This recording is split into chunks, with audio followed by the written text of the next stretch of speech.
and the first thing I noticed was her huge pregnant belly. She had moved to Croatia with her husband right after they got married, and I hadn't seen her since. You'd think I'd be happy to see her, but that's complicated. Eva and I have never really gotten along. She's always acted like she's better than me, and she's made it her mission to turn our parents against me whenever she can. And being the younger sibling, she's always played the innocent card, getting away with pretty much anything. Eva isn't just mean with her words. She's physically intimidating too. She's bigger and stronger than me. And there were times growing up when I genuinely felt threatened by her. But my parents? They were blind to it all.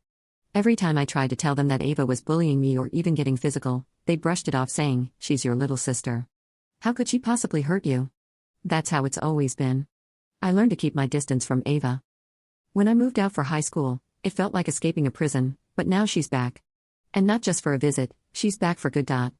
When I saw her sitting there, I was taken aback.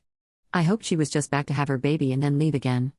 I cautiously asked my mom how long Eva was planning to stay. Before my mom could even answer, Eva yelled from the living room, "I'm here to stay. Do you have a problem with that?" Her tone was sharp and it was immediately clear that she hadn't changed one bit, still the same self-centered, narcissistic person she's always been. My mom told me Ava's husband had gotten a transfer back to the States, and though he had company accommodation, they thought it was best for Ava to stay with our parents during her pregnancy and after the baby was born. I couldn't believe what I was hearing. When I had my daughter, I didn't get half the support Eva was getting. I asked my mom if she really had the time to take care of Eva's child, and she replied meekly, "Well, she's still so young. How could she raise a child on her own? Ava is 29. She's not young." I was 27 when I had my daughter, and I handled most of the postpartum on my own because my husband wasn't around. My mom didn't come to help me then, telling me it was just something I needed to learn as part of motherhood. But here she was, bending over backward to help Eva, cooking for her, bringing her supplements, and making her as comfortable as possible. I was furious, but kept my cool. The favoritism was always obvious, but this took it to another level. For years, I kept my distance from Eva because of it. And now, here I was living in the same house as her again.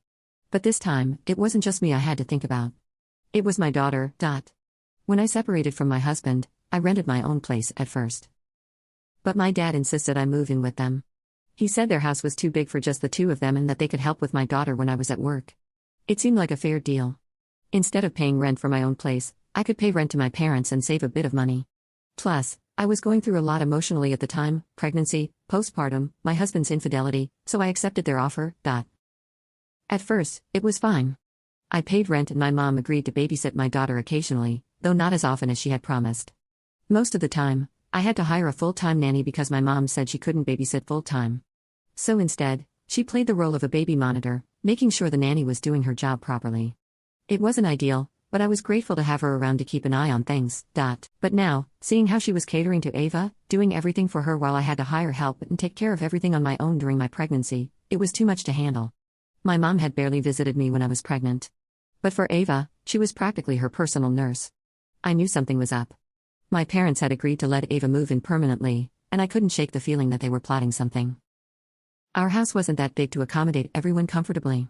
I knew I couldn't just move out on a whim. I was paying rent, and I relied on my parents to help keep an eye on my daughter, even though they weren't the best at it. I wasn't ready to leave her with a nanny all the time, especially without the safety net of having family nearby. Then, my worst fears came true. A few days after Ava moved in, I came home from work, tired but ready to spend some time with my daughter. As soon as I pulled into the driveway, something felt off. My heart sank when I saw my stuff, suitcases, boxes, and bags sitting on the front porch. And there, sitting on the steps next to the pile, was my daughter. She was hugging her knees, looking small and scared, waiting for me. I rushed over, trying to keep my voice steady. "What's going on, sweetie?"